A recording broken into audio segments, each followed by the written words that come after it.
Menjelang berakhirnya masa jabatan Presiden Jokowi, serangan politik terhadapnya semakin gencar. Sebagian besar serangan ini berupaya merusak citra dan warisan politik Jokowi, termasuk melalui narasi dan framing yang manipulatif. Salah satu contoh yang mencuat belakangan ini adalah serangan yang dilancarkan oleh Hasto Kristianto, Sekjen PDIP, yang menggunakan rekaman lama pidato Jokowi terkait pemberantasan korupsi.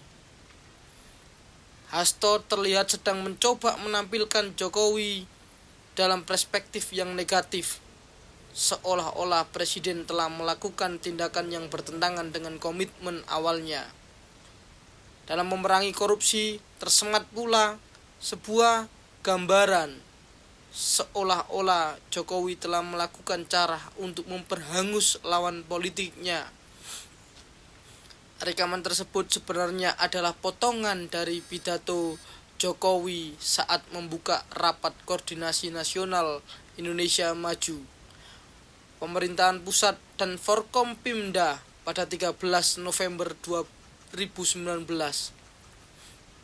Diintul dalam acara tersebut, Presiden mengingatkan agar tak ada lagi aparat penegak hukum, Pemda, dan penyelenggaraan negara menyalahgunakan kewenangannya menghambat dunia usaha.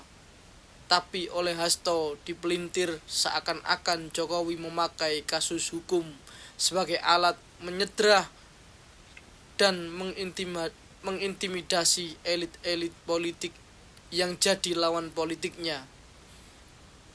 Kok rekaman video tahun 2019 didaur ulang?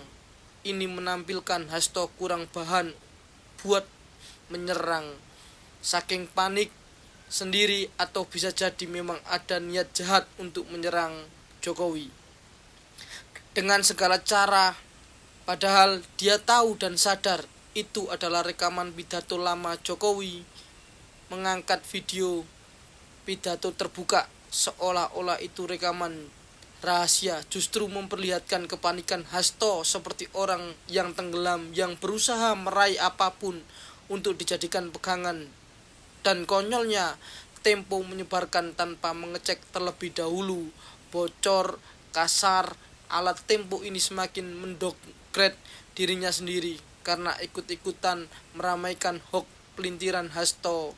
Padahal dalam pidato lengkapnya Jokowi berbicara tentang pentingnya tidak mengalami agenda besar pemerintahannya yang bertujuan untuk meningkatkan lapangan kerja serta memperbaiki kinerja ekspor dan impor demi kepentingan bangsa. Jokowi juga menegaskan bahwa aparat penegak hukum harus berhati-hati agar tidak menjadi pihak yang tidak bersalah, khususnya pejabat dan pelaku bisnis yang tengah berinovasi untuk kemajuan Indonesia. Jokowi diprediksikan akan mengalami fenomena yang diistilahkan bebek lumpuh atau imdak di periode keduanya. Istilah ini pernah disampaikan oleh Amin Rais pada tahun 2019 ketika Pilpres 2019 sedang berlangsung. Amin Rais yang sedang sebagai salah satu pengkritik Jokowi menyebut bahwa Jokowi akan menjadi bebek lumpuh di masa jabatan keduanya. Namun faktanya kekhawatiran tersebut tidak terbukti. Prabowo Subianto yang pada awalnya merupakan rival Jokowi, justru Prabowo bergabung pada kabinet. Ya, inilah kehebatan Presiden Jokowi. Sangat dominan dalam mempengaruhi fenomena politik, atau setidaknya selalu dikaitkan dengan fenomena politik yang sedang terjadi sebagai kingmaker. Reshuffle kabinet yang baru saja dilakukan Jokowi menjadi bukti paling nyata bahwa Jokowi tidak kehilangan kekuasaan di akhir masa jabatannya. Reshuffle ini menunjukkan bahwa Jokowi masih memiliki power untuk mengatur posisi menteri guna memastikan pelaksanaan kebijakan-kebijakannya berjalan dengan baik hingga masa akhir jabatannya nanti di bulan Oktober. Pemerintahan Jokowi tetap kuat dan tidak terpengaruh oleh narasi bebek lumpuh yang berusaha dilabelkan kepadanya. Penting untuk dicatat bahwa reshuffle ini tidak hanya bertujuan untuk kepentingan jangka pendek, yakni memastikan tidak ada sabotase atau hambatan dalam menyelesaikan program-program pemerintahan. Namun reshuffle ini juga memiliki dimensi jangka panjang. Jokowi tampaknya ingin membangun jembatan bagi pemerintahan berikutnya. Salah satu indikatornya adalah pelibatan kader Gerindra dalam pemerintahan. Langkah ini dapat dilihat sebagai upaya untuk memuluskan masa transisi pemerintahan Prabowo Gibran yang nantinya akan memimpin di periode selanjutnya.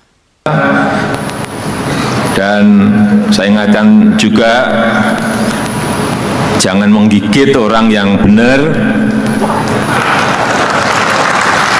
Kalau yang salah silahkan digigit, tapi yang benar jangan sampai digigit, dan jangan pura-pura salah gigit.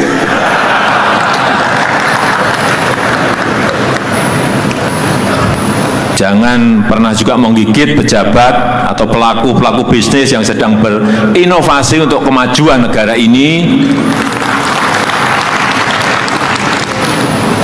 Karena tugas saudara-saudara adalah menggigit siapapun yang memiliki niat buruk untuk mengganggu agenda besar strategis bangsa kita. Saya juga tidak akan memberikan toleransi kepada aparat hukum yang kerjaannya hanya menakut-nakuti